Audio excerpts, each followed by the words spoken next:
Hey guys, NeoBrian here, and I'm going to show you today how to make tamales. Actually, for me, it's going to be over 2 days, and I usually would recommend that because there's a number of things you have to do throughout the process. To begin with, you have to boil the meat and season it to create the broth. Then you have to wait for the meat to cool down, then shred it. Then you're going to season the meat. Then you're going to put together the masa, form them together, and then steam them for 2 hours. So boiling the meat takes about 4 hours. What I recommend is doing the meat boil the first day. And then the second day, shred the meat, season it, and begin to build your tamales. So I hope you guys enjoy this. I hope it's informative. Now, the way I make tamales is my way. There's a lot of different ways, a lot of different seasonings you can put in. So make sure that you tailor it to the way that you like it. But this is how I make them, and they make some delicious tamales. So hope you enjoy. All right, when you're making the tamales, the first thing you're going to be doing is boiling the tamale meat. We have these big pork roasts we got from Aldi. Had a wonderful sale, $1.50 a pound. You want to cut these things off in about fist-sized chunks. That's going to help them to cook a little bit more even, and just make it generally easy to pull apart later. Now, I don't like a lot of fat in my tamales, but it makes for a really good broth for the sauce. So I'm going to go ahead and leave all of the fat on for now. And whenever we shred the meat later, before we season it, we will get a lot of that fat and take the fat out, so we're not making fat tamales. So here's your basic ingredients for the boil, other than the meat and the water, which I have in the pan. I like a little bit of citrus in mine, so I put a few orange halves in there. You're going to need salt, black pepper, ground cumin, chili powder. Sazon Goya is a really good seasoning to put in there as well. I use about 4 packets of those for a big tub. You could use more or less. Onions and jalapeños, and you can see that you don't have to chop them very fine because they're going to be boiling for 4 hours with the meat, so the flavors will come out of them, but I always chop them up a little bit. I would also add these basic ingredients you're going to use a lot, so keep them out when you get ready to do the seasoning for the meat, and when you get ready to actually make the masa. I also add seasoning to the masa. Okay, so I want to show you guys kind of my tricks on chopping up a jalapeno, because it's a little bit tricky. The jalapeno has oil on it, which you do not want to get on your fingers, because then if you rub your eyes or pick your nose, or guys go to the bathroom, you are very much going to regret it. And because I have experienced some or maybe all of those things, I'm going to show you the way that I do it. Now, when I go to the store and I buy the jalapenos, I always turn this bag inside out and pick the jalapenos up like that, because that'll keep the outside of the bag from getting the oil on it. And then when I get it home, I just cut the top of that bag off, and then I use the bag kind of like a glove to touch the jalapeno with. You have to be careful because the bag will try to get in the way, and you don't want bits of plastic in your tamale. You can put a lot of things in your tamale, but typically plastic is not one you want to do. I then quarter the jalapeno. And if you like your tamales hot, you can leave all this in. Most of the spice in the tamale is not actually in the pepper part itself. It's in the seeds and the inside parts. If you like spicy tamales, by all means, leave that in. I have found most people do not like spicy tamales, and you can always add hot sauce after the fact. So I will seed the tamales just like that, getting all the seeds out and getting most of the insides taken out. This way we still get good tamale flavor, but we don't get the spices from it. Now, if you miss a seed or two, I wouldn't worry about it too much. It's not going to add a lot of the spice as long as you got most of them out. And for the meat boil, these don't have to be chopped very fine, because it is going to boil for a good 4 hours. So you'll be extracting most of the flavors out of these jalapenos. Okay, so we have everything prepared for the boil now. You see the 4 onions here. I've got 2 chopped jalapenos. I've got 3 of the cutie oranges. If you really do like the citrus flavor, probably 2 regular size oranges would be sufficient.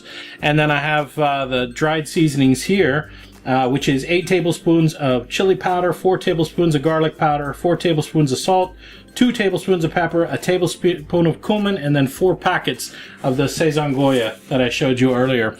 And for the most part, I'm just going to kind of mix these together. You have some play in these. Your salt, you're gonna salt to taste, pretty much. You want a good kind of salty broth. The reason this is important is your broth is what you're going to use to season your masa. So you want well-seasoned broth. So just season it to taste. Try this recipe. If it's too much pepper, not enough chili powder, adjust accordingly next time you make tamales. So there we go. That's stirred up fairly well. We'll dump that right in here.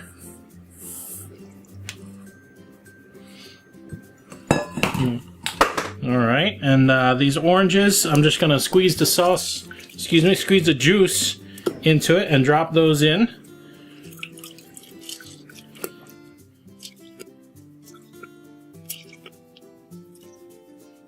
All right, and then the jalapeno and the onion I have right here.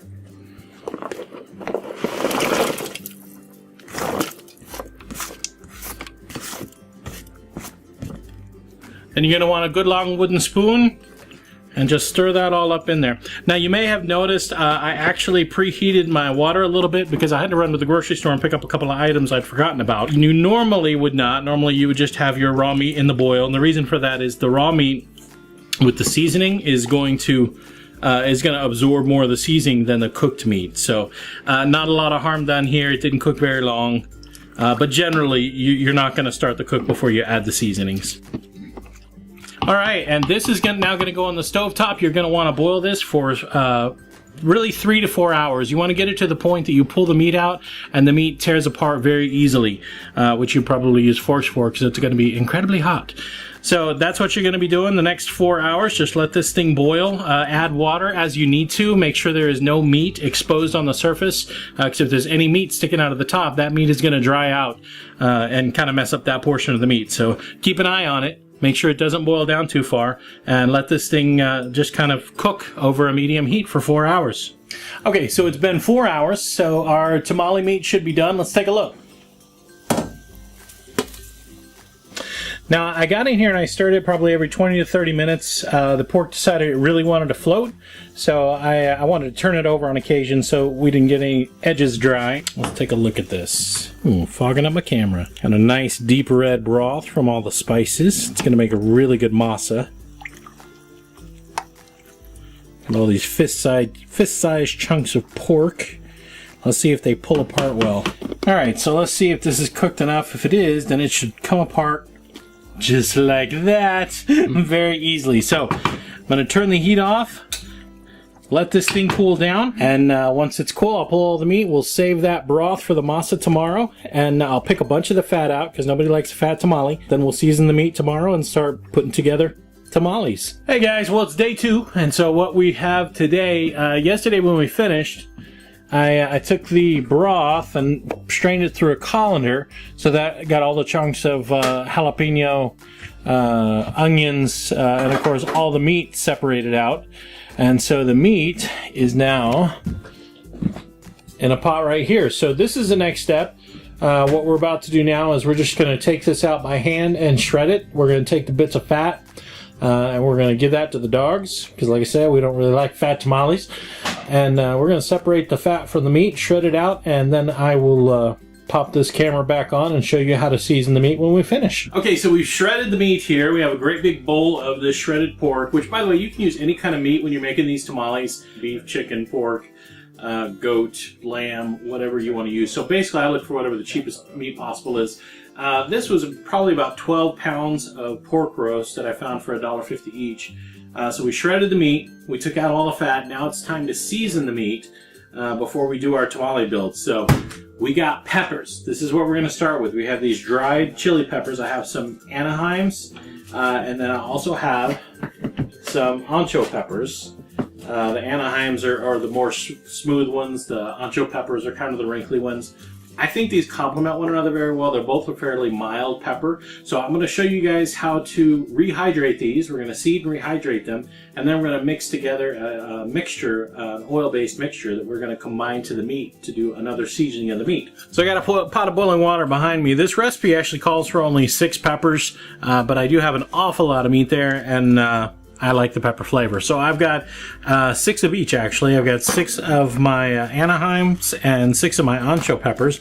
So what we want to do is we want to make sure that the stem is gone, which on some of it's broken off. But you can go ahead and take the tip off of that as well. And then you want to get the seeds out. Now, a lot of these seeds are pretty loose. So these Anaheims, you can just kind of stick your finger and open up, and it'll let you dump out most of them. We're going to add these to a pot of boiling water here in just a moment, and that boiling water is going to rehydrate these. And you're going to find a lot of the seeds are going to come out as well during that time if you don't get them all. So And besides that, we're also going to puree these. So if there are a lot of seeds left, some of those will be pureed. But the ideal is to get out as many as you possibly can. On these peppers, I just knock the stem off, then kind of do the same thing. It's okay if you rip these up a little bit. You'd rather not deal with small pieces if you don't have to. It's a lot handier to have large pieces when you're pulling them out of the boiling water. But just knock out as many of these seeds as you possibly can. Alright, so there's my 12 peppers that I have seeded and removed the stems from. So all we're going to do now is drop this into our pot of boiling water.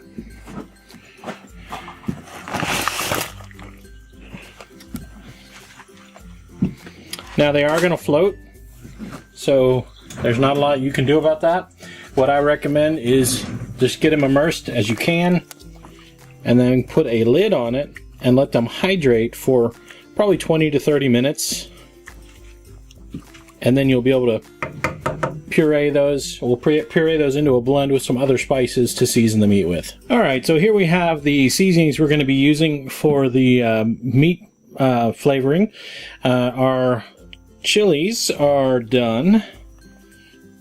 We've got a nice little dark tea-like substance, which you can see the chilies are very supple and flexible, so those are ready. And then we're also going to have some garlic, some salt, some corn oil, cumin, and black pepper is what we're going to, and that's basically going to be our meat seasoning. The oil is the base that will help it spread throughout the through the meat. The recipe actually calls for 6 softened dried chilies. Of course, I'm using more than that, as I said. Half a cup of corn oil, 2 tablespoons of cumin, 2 tablespoons of garlic powder, a tablespoon of salt, and a tablespoon of pepper. So a lot of cumin, a lot of pepper. So we're going to add a lot of flavorings to this. So we have this Ninja here we're going to be using as a food processor.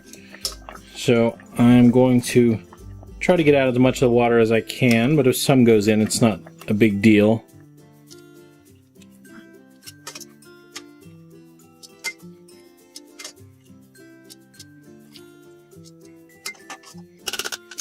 So here we are, I combined my spices, kind of mixed them together a little bit. Not that that's really needed when you're putting them in a food processor, but... And that is it. Blend this up and we should have a nice paste of seasoning.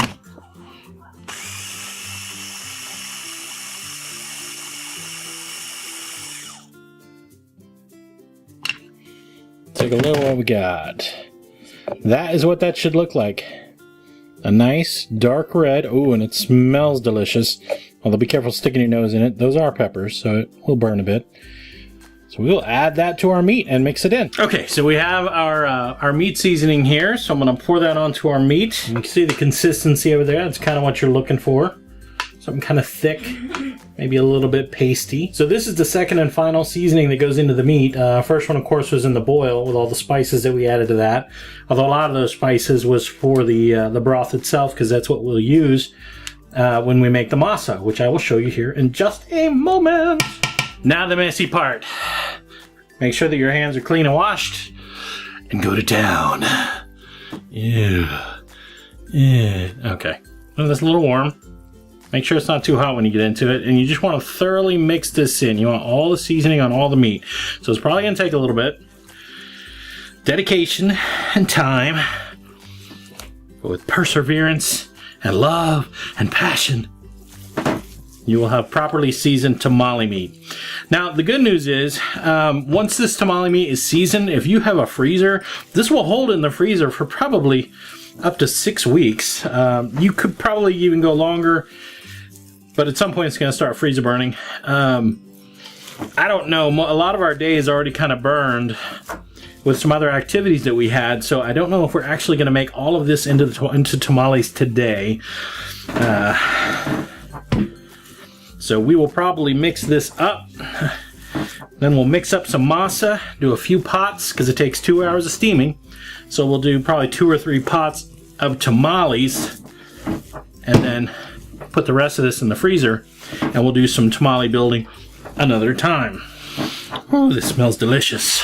All right, so that's getting fairly good. You can see the seasoning is all throughout.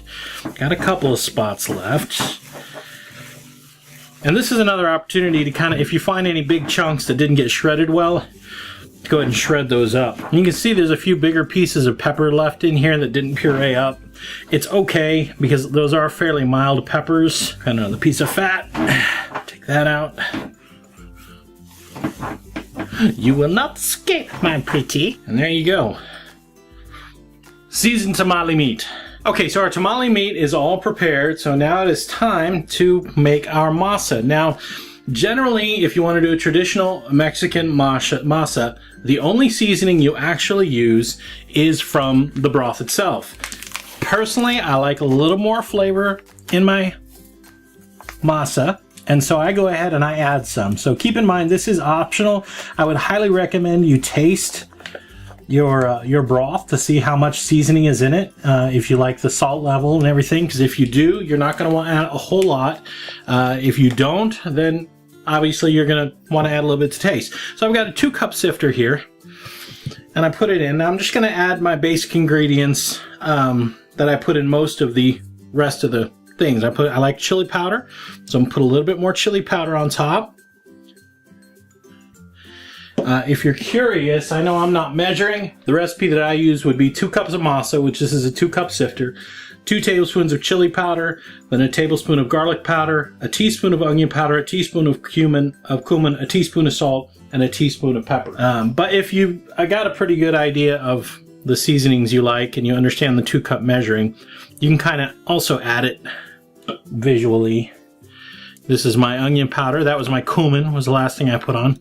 This is another reason you want to sift it. If you're like me and a few of your spices are clumpy, you don't want a clump of onion powder to survive through on a tamale, because that's going to make a bit of a surprise in the flavor. So you sift it through, and then you can either break those bits up or discard them. A little garlic. So there we go. Onion powder, garlic powder, black pepper, salt, cumin, and chili powder. And then you just sift that through, and it'll kind of help mix it up for you.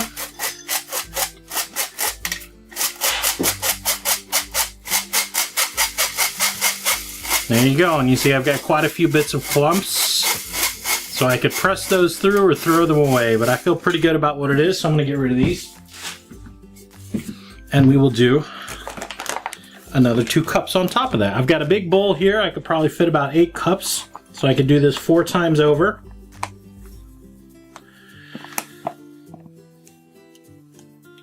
And this masa, we picked this up at Aldi. How much was this? Yeah, it was about $2 a bag. For this bag, we got 4 bags.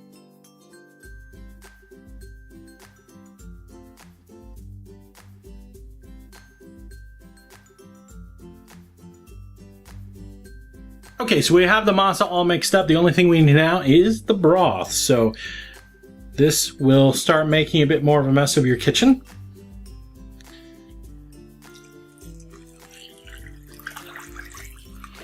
You're going to pour some of that in. And this is the entire bag, which was about 10 cups that I've mixed together there. And I would say I probably just added 2.5 or 3 cups of the broth.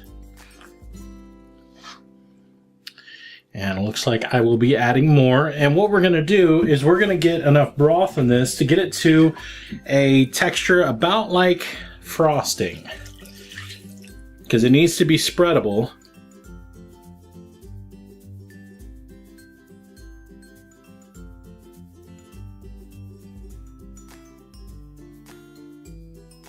Worst case scenario, if you get it too thin, you can always put in more masa. I think at this point I may need to introduce my hands.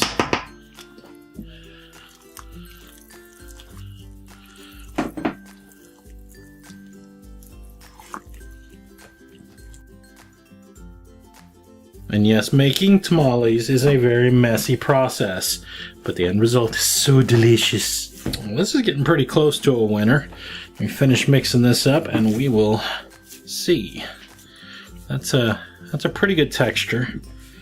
Still got a little bit to mix in and some dry. So, and there you have a batch of masa.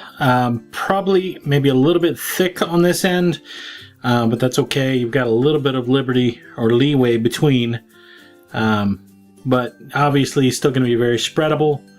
So this will work. Now the masa is going to be gritty at this point. We'll put them in pots once we build them. It'll steam for 2 hours, and that will take a lot of the grittiness away. But I recommend at least giving a taste to this masa, even though it's kind of gritty, just to make sure it's got good flavoring, good salt content.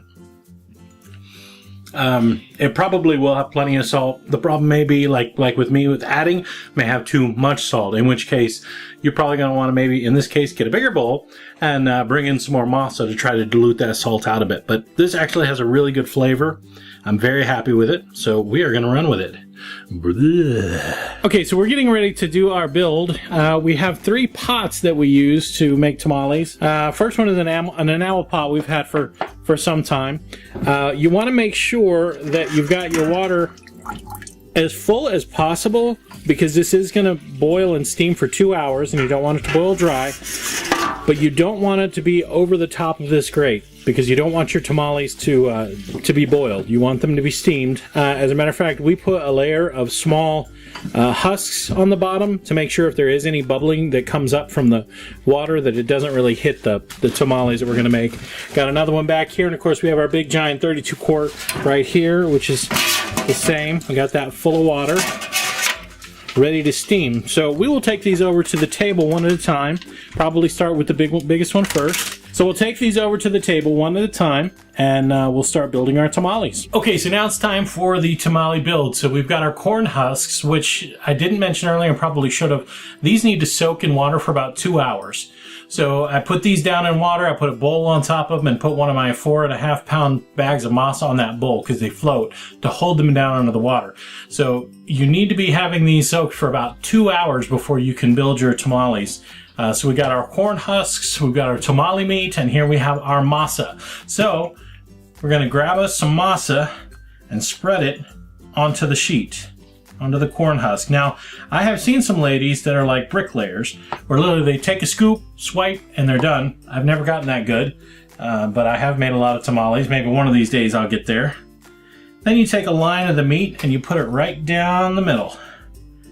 And the goal is that you have a little bit of meat in every bite. Now, some people have different tastes. They like more meat in their tamales, less meat in their tamales. This is kind of an average amount of meat right here. My goal is just there's a bite of meat in every bite of the tamale you take. So what you're going to do is, on one side, you basically take your masa and you cover about this 2/3 of the portion, and you don't go all the way to the bottom, because remember, we're going to fold up.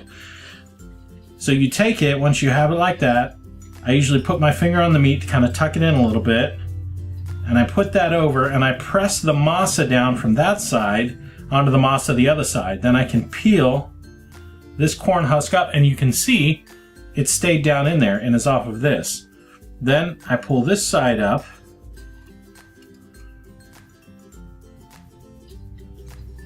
you bend it over and wrap it, find the bottom of the masa right here. You fold your corn husk up just like that, and I usually give it just a little bit of a squeeze. I don't want to squeeze out the top, but I want it to be kind of uniform going up. And that right there is how you do it. I set these on a pile, so I've already made a few, and I go on to the next one. So I get another sheet. Let me do another one, show you. Put on your masa. You want the masa spread fairly even on 2/3 and not all the way to the bottom, remember? It doesn't have to be perfect.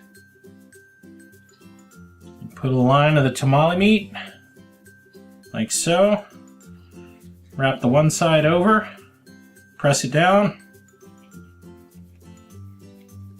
lift up, and then you wrap it over, just like that. Find the bottom, fold it, and I do a little squeeze. And you see this one's poking out the top a little bit. That's not such a bad thing. I'm going to do another one. Let me zoom in a little bit so you can see closely what I'm doing on this next one. All right, there we go. So let's get some masa. Get a scoop of that, put it on just 2/3 of it. Get it spread kind of evenly.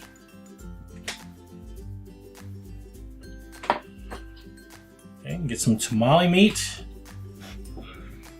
Kind of up the center.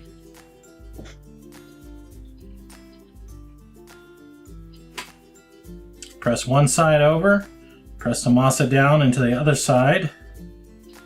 Peel back just a little bit.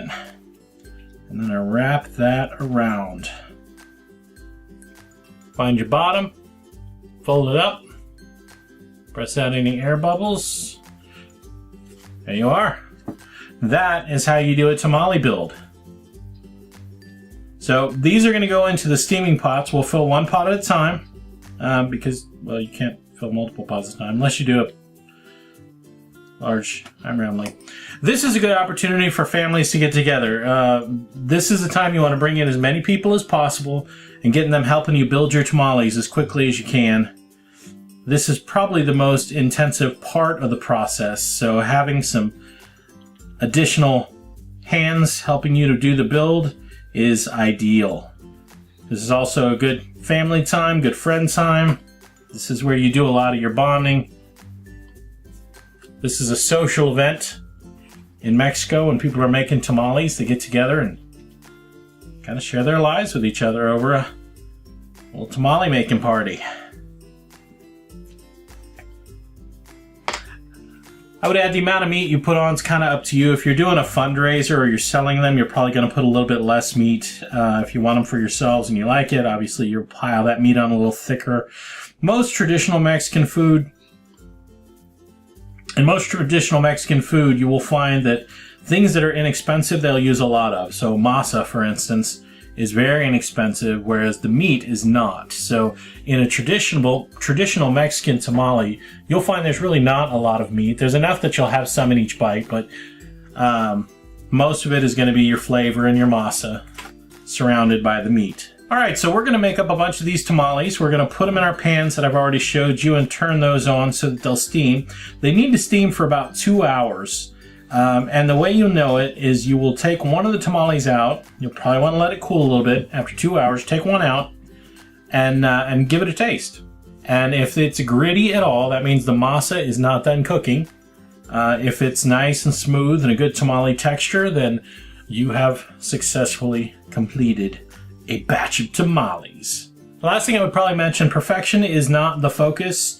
When you're making a bunch of tamales like we are, you really want speed and efficiency. So as you're spreading these things out, you may have some that come out looking kind of funky or they're not exactly the way you'd like them to be. Wrap them up and cook them anyway, because I guarantee you this mess of things that we have jammed together are going to be delicious. All right, so you can see here we're filling the tamale pot. We've got this tamale pot is already full of water. It's kind of nice if you can tip the tamale pot on its side and build them in that way so they don't fall over. But use ingenuity. My wife's got a little measuring cup in there to help hold them up. And she's brought these over from the table and is just packing this thing full so we can turn on and start steaming tamales. Over here you can see our build set up. We got Brandy and Zachary helping out. All right, so it's been 2 hours since we put the first batch in. We got all three up here cooking. So let us take a look in our big pot. See what we got here. And that looked good.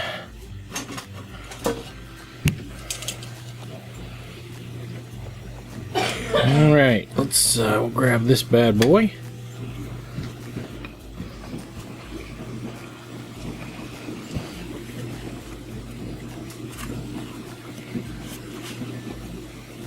Oh, that looks good. Alright, yeah, pro tip, don't eat the corn husk. Corn husk is not very tasty. So there's the tamale. It's pretty good. There you go. Let's take a bite of this. So it shouldn't be gritty at all if it's done properly. You always take one out and test it just in case, because if it is gritty, you put the lid back on, let it cook a little longer. Alright, so, still pretty hot. Oh. That's a good tamale. No grittiness at all. So that batch is done. The other batches will be done, I think, at 9 and 9:20 in the evening here. That'll be their 2 hour mark. So There you go, folks. That's how you make tamales. So that's everything. We've got about 12 dozen tamales here. We'll probably package some up, give a few away. We'll freeze the rest. They freeze incredibly well. Reheat in the microwave are just delicious. Now, I will tell you, in the recipe below, in the meat seasoning, I called for 6 peppers total. And you see in the video, I actually used 12. It got my spice a little bit higher than mild. It's almost to a medium spice. It gives you a bit of burn after you've eaten a couple of them. So keep that in mind. You may want to stick to the 6 peppers instead of the 12 like I did. So these tamales are good with, get some guacamole, sour cream, put them in a chili sauce, cover them with cheese, or just eat them plain. Put these things in your lunch, stick them in a microwave. A wonderful treat, and I'm excited. We haven't made them in a while, so I'm kind of excited that we have a nice stock of tamales now. So perfect winter food. So I hope you guys enjoyed this video. I hope it was instructional. If you have any questions, please put them in the comments down below. If you have any tips, some things that I didn't cover, maybe you're a tamale master yourself and you saw some things that I did you think you could improve on, feel free to put those in the comments below as well. We'll try to help each other as a community and make the best tamales we possibly can. Till next time, bye-bye.